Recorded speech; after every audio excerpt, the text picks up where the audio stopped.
spending all of your working hours honing and fine-tuning the skill of holding space for others and being empathetic, there's another side to that coin. And a lot of us walk through life feeling very hurt and very disappointed because we have been holding massive space for all kinds of people. And in the moments where we go, hey, this is a friend of mine, I'd like them to hold some safe space for me. I'd like them to know that when they have an outburst, that it's on them to turn around and say, I'm sorry, you didn't deserve that.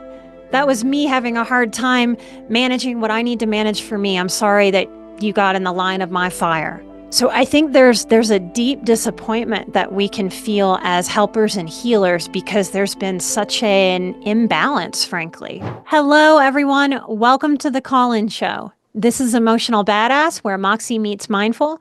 I'm your host, Nikki Eisenhower, life coach and psychotherapist. And on today's episode, I am chatting with Roma to talk about discernment and seeing the good in people. Light and love, and on to the show. I am here today with Roma, so I want to welcome her to the show. Welcome, Roma. Thank you, Nikki. I'm happy to be here. I'm so happy to have you. So tell me a little bit, tell me why you're calling in. What can I help you with today? So one of my IFS protectors, internal family systems, I've named this part of me a red flag eraser. And what this does is it allows me to have folks fill a role that I need or long for, even if they're not the right fit. This absolutely comes from trauma in the past. My father died when I was 4. My mother became an alcoholic. I was a parentified child, very young, from the age of 4. So this protective self helped me keep relationships intact and put a positive spin on my pain because I needed to survive.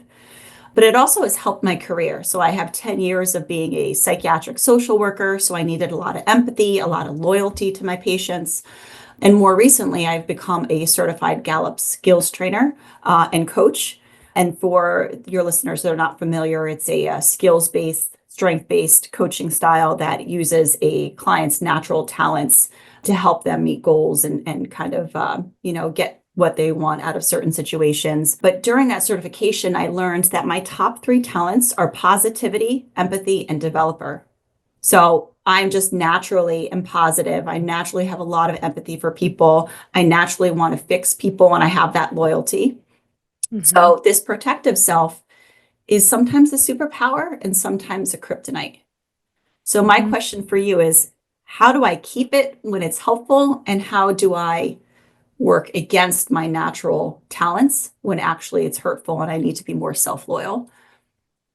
Yes, ma'am. Yes, ma'am. So that's a huge question. And I think anybody that, first off, is born having more empathy, more sort of natural emotional intelligence and affinity, and then goes into a helping, healing profession. I mean, the amount of output that you're doing, right? The amount of every day, all day long, how much you're practicing, seeing the good, seeing the potential, helping someone get to where they can be and leave discomfort, dysfunction. It's so much output for you. It's quite the thing to start realizing, oh, wait a minute, I have to give a lot more of that to me. And these things that are so good, so loving, so empathic can also sort of backfire for me because what I think I'm hearing you say is sometimes my good, open, healthy, warm, wide opened heart and the potential that I can see in people blocks me from discerning who is healthy for me. Is that what I'm hearing in your question? Yeah, for sure. I can give you an example. Okay. Obviously, it could be relationships, romantic relationships, but a current one is like a coworker. This one woman I work with, her and I vibe really well. We love to do, system design and evaluate processes, and we really can just get really nerdy and techy. And I vibe really well with her. But she has some emotional outbursts that are hurtful and has said really hurtful things when in such a state. And what I want to do is just keeping like, I appreciate you and you are so valuable to the team and let's work together through this. But at some point, I'm just allowing those behaviors to continue because she continues to have those behaviors. And though I really see great potential in our friendship, she just can't meet me where I'm at in having an actual genuine relationship that's not task-based and, goal-based when it comes to work. But I want to have that relationship with her because I think she's cool and I want to have that as a friend. And it's obviously highlighting that I have this need for a female friendship, that to have you know, this kind of vibe with someone that can, work with me in this way, but she's not it, right? So at what point do I continue to try? And at what point do I say, this is where she's at in her recovery or her own mental health, and I just need to leave her where she's at? Okay. I'm going to answer that question before we end this call. You do similar work to what I do. Like, and all therapists, social workers, we're all similar and wildly different, right? We're in different environments, different populations, different amounts of output, different skills, different affinities, all of that. But there's a similarity in output. And you're naming one of my beefs with mental health as a profession in general. That part of we always go back and look back at how our childhoods are impacting the present moment, right? But I think for helpers and healers, we don't have it as part of the sort of normal conversation, that we also need to look at what did our profession sort of set us up for and not teach us about. And I think if our professional training programs had more integrity and more care for us as they teach us how to care for other people, I think that's a big missing piece, that we're not taught how to care for ourselves. I think if there was more of that in our original trainings and programs, we would hear things before we were ever working with the population like, hey, the more that you grow in this field and self develop, the more it makes you different than people that are out there in the general population.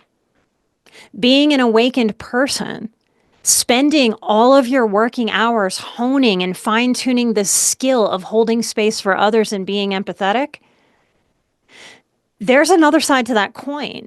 And a lot of us walk through life feeling very hurt and very disappointed because we have been holding massive space for all kinds of people. And in the moments where we go, hey, this is a friend of mine, I'd like them to hold some safe space for me. I'd like them to know that when they have an outburst, that it's on them to turn around and say, I'm sorry, you didn't deserve that.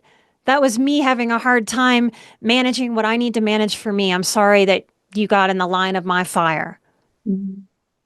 So I think there's a deep disappointment that we can feel as helpers and healers because there's been such an imbalance, frankly, of output versus input, on top of we sort of stumble into this awareness instead of our programs really preparing us for this from the beginning. What do you think about what you're hearing me say so far? I agree. I mean, the countertransference that comes with clients is huge, and especially when you're trying and your job is to help this individual and you genuinely want to help that individual. And I think it's hard to shut that off when I'm then looking at my personal relationships, right? My relationship with Mm-hmm. my husband, my relationship with my mother, a coworker. I go in with the emotional patience that I have for my clients, and Mm-hmm. maybe I don't need such depth to that type of emotional patience. Yes. Yes. But also, I love my family more. Sorry to interrupt you, but I love my family more than my patients. So maybe they should get more patience. And this is where I start getting all twisted up. It's a spot that might get very twisty and might take a lot of intention moment to moment from you, especially at first. So there's a fine line, right? It's like on the one hand, using our skills, our listening skills, our space holding skills, all the rapport building, patience, all the skills that we cultivate as helpers and healers, using that with our friend groups, our family groups, our loved ones, there's a wisdom to that. I mean, why would we learn all this stuff and not apply that wisdom and like drop that wisdom at the door when we go home? But there's also that nuanced fine line of we also can't therapize our own partners, our own family members. So I think Yeah. the reality there is that that's going to be a question that we have to honor inside of us maybe all the days of our lives. and know that there isn't a formula where we can sort of decide, okay, I'm going to do this much at work and I'm going to do this much at home. Yeah. And there we go. That's the formula. I don't have to think about this again. I think situation to situation, season to season, we have to Mhm. really evaluate this. And I think one of the things that we can do as helpers or healers is be more honest and transparent with our support system. Like I know Mhm. even with my own husband, one of the things that has come up for us is, hey, I listen to people all day. I ask questions of other people all day. There was a therapist in our lives that named it that therapists probably have the love language of being asked their own questions because we hold so much space for asking other people questions. So it's been something in my marriage for my husband to understand like, I want to be asked with some of the nuance that I hold for other people, which means him learning some skills that he didn't learn going through my counseling program that the average person doesn't learn unless listening and space holding is a passion or a part of your profession. So I think as therapists, as social workers, as healers, we can look at people in our lives and say, you know what? I hold a lot of space for other people, and I think I'm asking you to hold space for me. And maybe you know how to do that, and maybe you don't. Are you open or willing to learning some skills for me? And I think we have to be very honest with ourselves in that moment. I've been married 3 times. The truth is, I've had 2 husbands that would not have done that for me, didn't want to do that, were too dysfunctional to know that that's a loving, healthy, meeting someone halfway in a relationship. But I have a husband now that has so much willingness to meet me halfway in anything that the part of our agreement is that we will learn whatever the other needs for the other. I think we can do better about owning that sort of in the light of day. Like that's not a dirty secret. And I think we can communicate that to our loved ones. And then from that moment, we have to decide. Like you mentioned, your mother. You have to be very real with yourself through all the skills you've developed. Can she hold the kind of space for me that I want? Can that coworker at work? Does she want to? Does she have the type of self reflection that makes growth possible? I think we have to be very honest with ourselves. You asked the question originally by asking, how do I keep this superpower of seeing the good? I think it's an and, not an or. I think it's you allowing yourself to have great permission, to have amazing discernment. And when we grow up in the dynamics you described, sometimes we grow up to think that discernment is mean, that discernment is like not looking at the loveliness in a human being instead of a permission to say, you know what? I need to be very discerning. I am an Mhm. awakened person, and that is rare in this life. I can hold space for lots of people, and I have to be very real with myself that not a lot of other people can hold space for me. So I think we're honest with ourselves about what's really available that there based on evidence. Like I could hear you getting there with your coworker. Like you didn't use these words, but what I took from your language was I'm very much working with the heartbreaking acceptance that she can't meet me where I'd like her to. Yeah, I think that's true. And I think the word discernment really resonates Yep. because I'm one of my my trauma responses, some folks go through trauma and they are closed up. I'm one that's like, hey, you want to know all my secrets? Here they are, because I genuinely Yeah. think I'm a good person and I genuinely feel very deeply that I'm like, oh, sure, if you knew with X, Y, and Z, you wouldn't hurt me. You would see me as a good person too. And we can skip off into the sunset holding hands, right? So, Hold on. Do you hear the loveliness in that? Do you hear the innocence and the inner child? The sort of yeah. golden like light of that? Hmm. One of the things I'm most excited about for 2025 is that I have made my first physical, tangible product. It is my Patternscapes deck. It is a mindfulness and meditation deck that, just like my work, just like you've come to know of me, I give you actionable things for you to do the emotional strength training that will bring you to the internal integration and the emotional strength training that helps you feel more secure, more grounded, more peaceful, lighter, and easier. The deck contains 50 cards and a 70-page workbook, so you can dive just as deeply as you'd like. Feedback from Patternscapes has been that it is me in a box, that people have been shocked at how impactful this deck is to their lives. I've even had someone say, wow, this is finally key to me quitting smoking cigarettes. If you would like a tangible that you can take out and hold when you are having a struggle, when you are strength training, this is it. Come to getpatternscapes.com or go to emotionalbadass.com to order yours today. Shipping is free, and if you want 2 or 3 to give as gifts, we have significant discounts for you. Light and love, and I hope you all continue to have fun with Patternscapes. I've had to deal with that in myself, so this is a real, you spot it, you got it. Mm-hmm. I think that when you grow up in a family that has really tough dynamics and you lost a parent very young, Mm-hmm. I think there's an innocence in us that tries to connect with other people's innocence. And then when someone lashes out or doesn't sort of hold us in the preciousness that we know how to hold other people, we feel very confused and very hurt. And I think a lot of us try to shut that part off, to say, no, that part is bad. I need to stop that. That's the part that gets me hurt. I don't advise that, but I do advise giving radical permission to practice a lot of discernment here. That's not a part of you. It's not a part of me that I want to go to the back of who I am. But I want to be able to tap in my wisest part, my wisest, most grounded part, to take care of that young, innocent part of me that loves to meet people. It's still true of me today. I love to meet people through that innocence. It's not that I want to turn that off in me. It's that I want to have an and. It's like Mm-hmm. improv, yes, and. It's like, okay, that part of me likes to meet people through my innocence. Okay, yes, and just like any child out in the world who's little and young and vulnerable, I want an adult right there sort of supervising, right?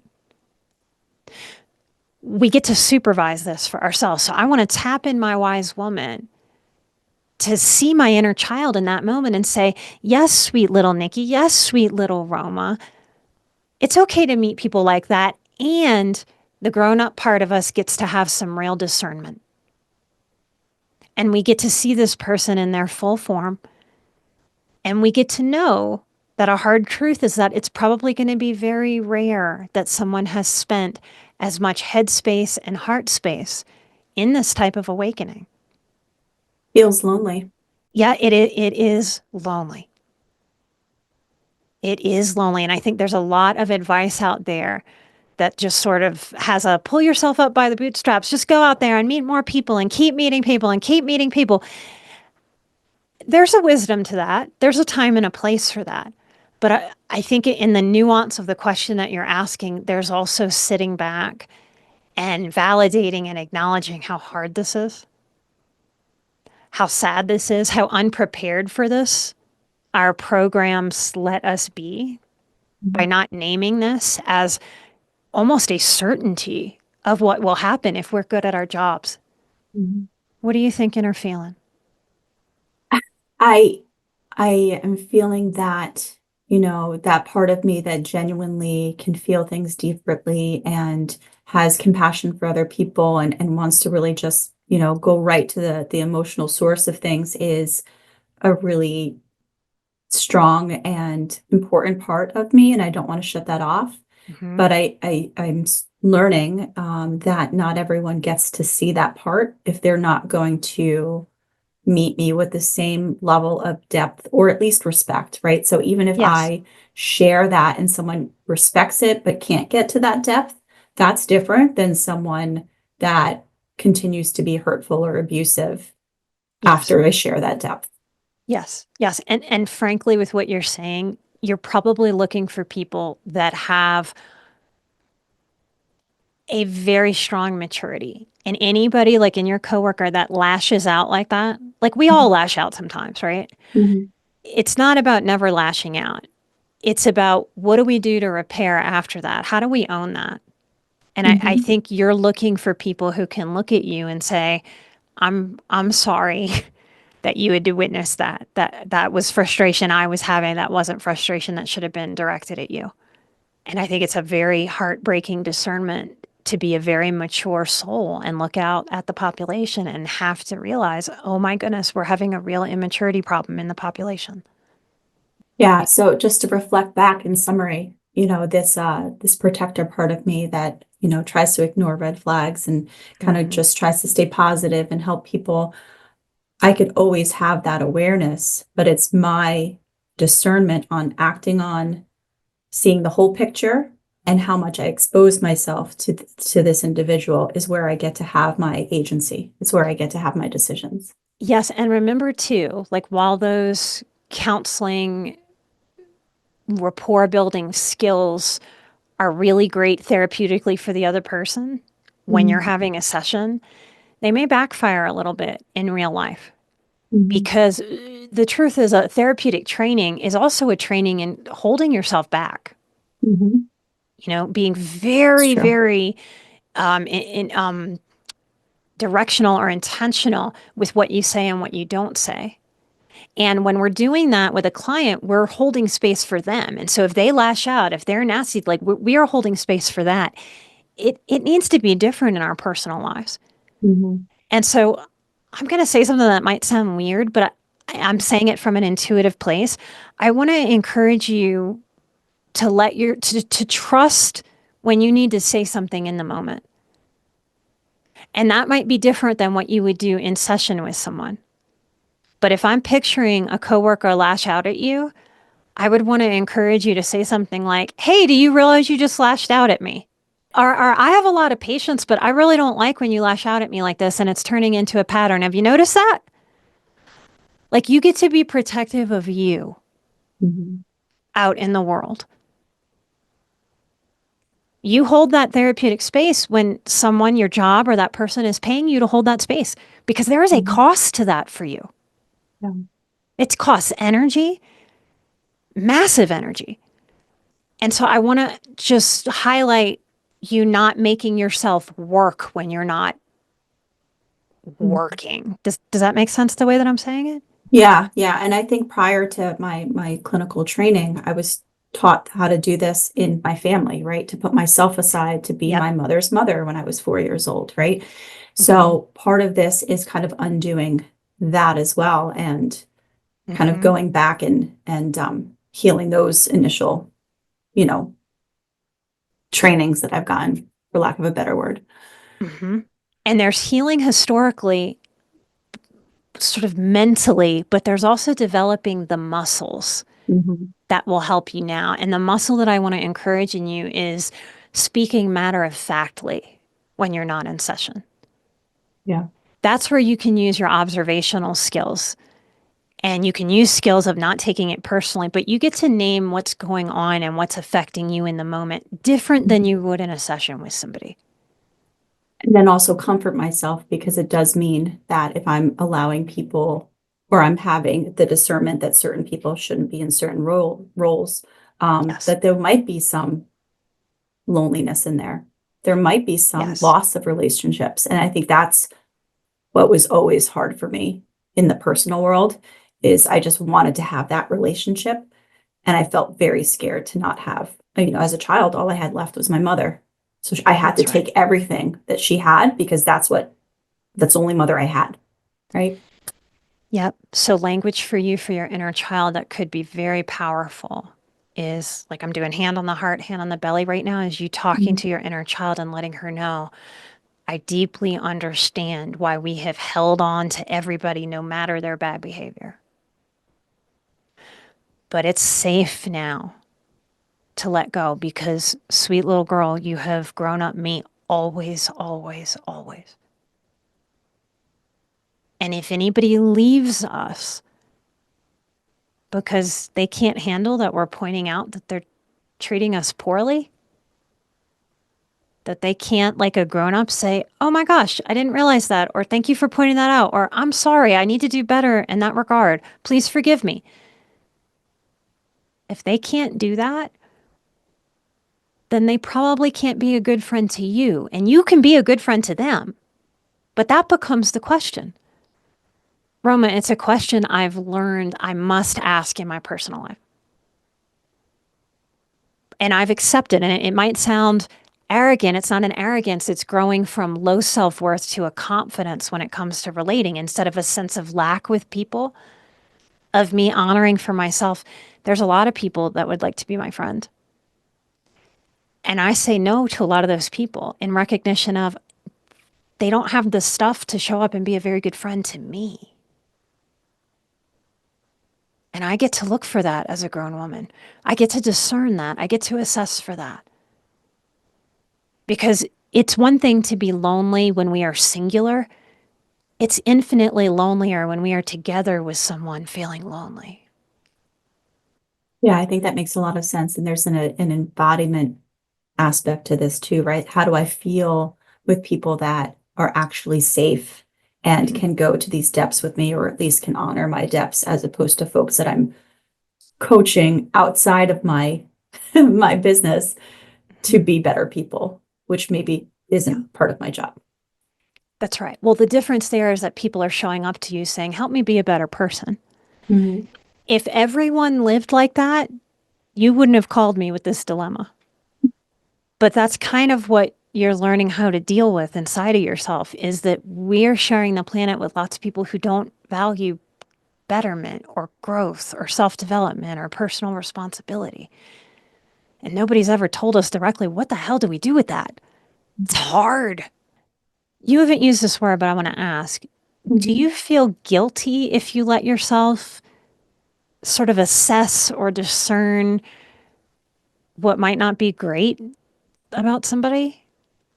I feel guilty not giving people the space to grow, even if that means, even if I'm not giving them the space to grow because they're hurting me.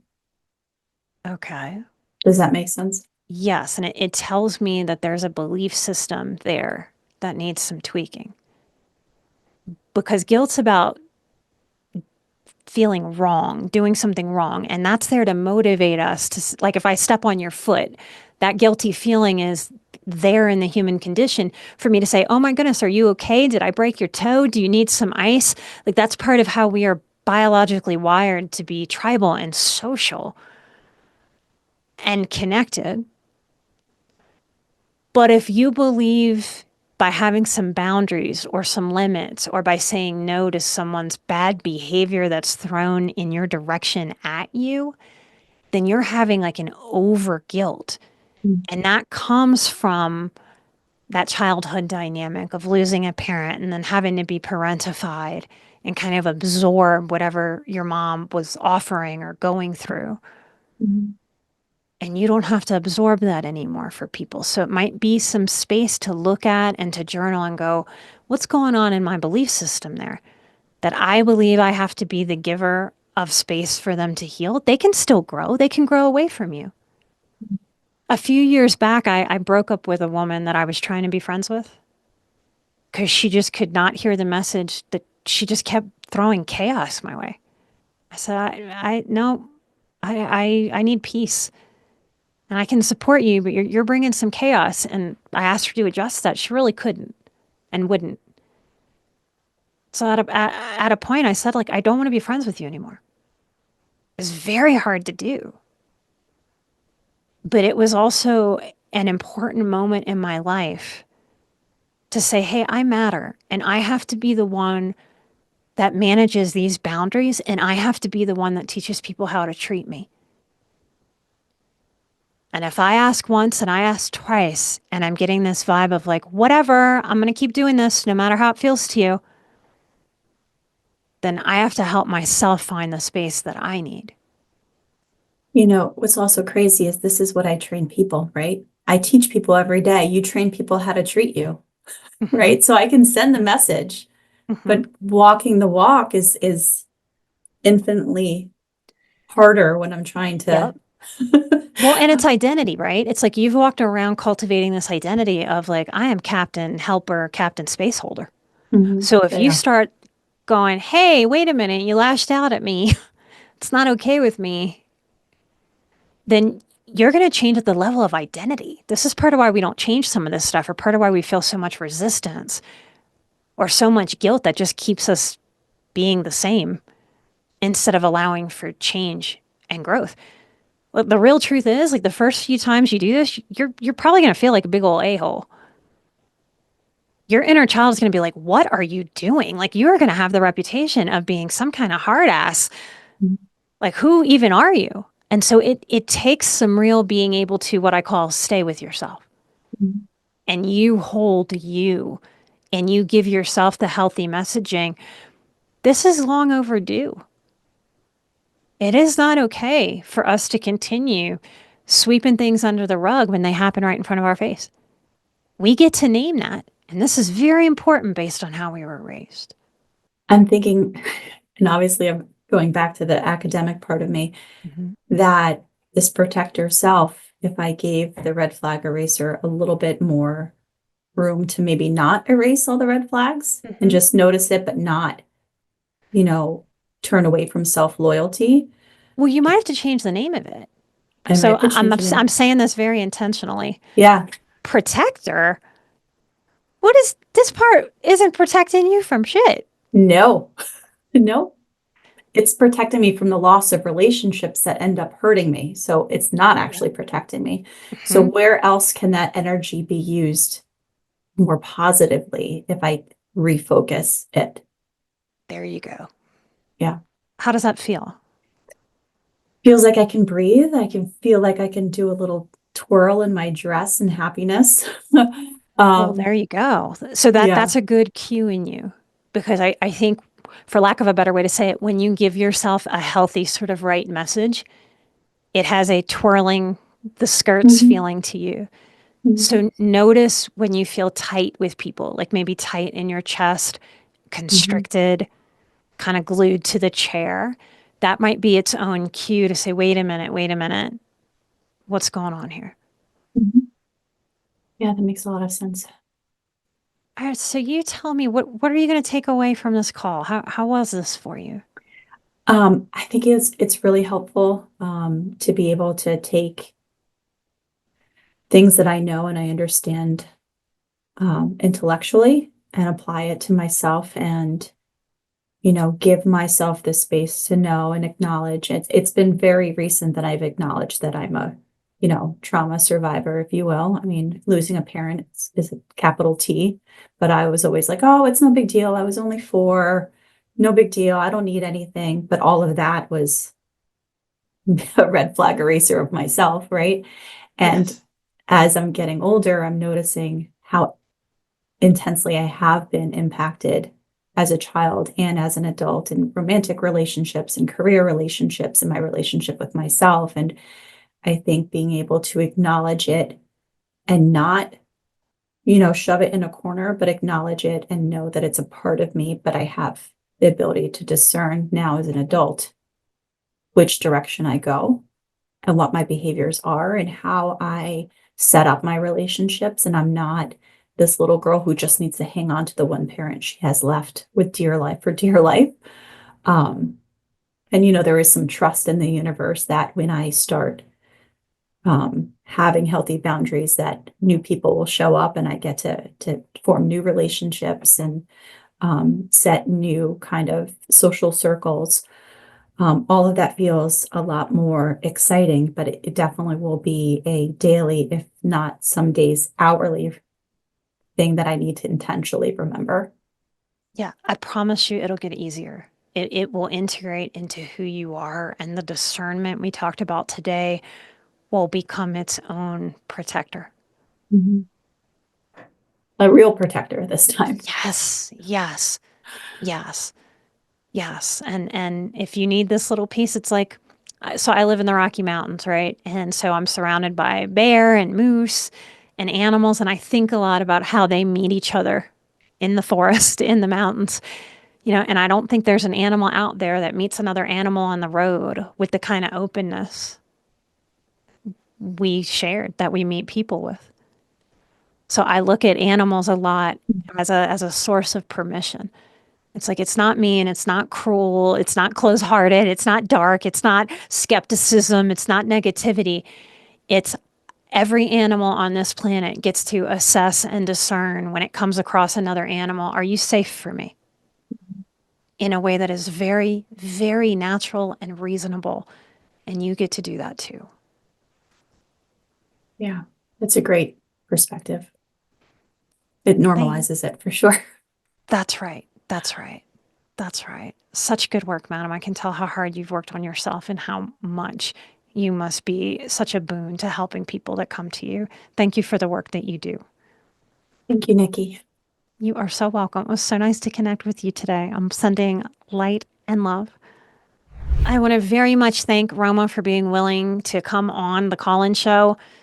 Anytime anyone decides to share themselves in such a way, in vulnerability, you are helping so many people that you will never meet, that you will never shake their hands. You might not ever see their smile or their eyes or their face, but you are helping because you're asking a question that somebody else out there needed. Maybe they didn't even know that they needed that question. If you would like to come chat with me and be a part of this call in show that we've started, please come to emotionalbadass.com/call. Fill out our little questionnaire to see if you are right for the call in show. Light and love. I am an emotional badass. You are an emotional badass. And together with Roma, we are where Moxie meets mindful. Take care of yourselves out there, and I'll see you right here next time for a brand new episode. Maybe even with you. Light and love. Bye bye.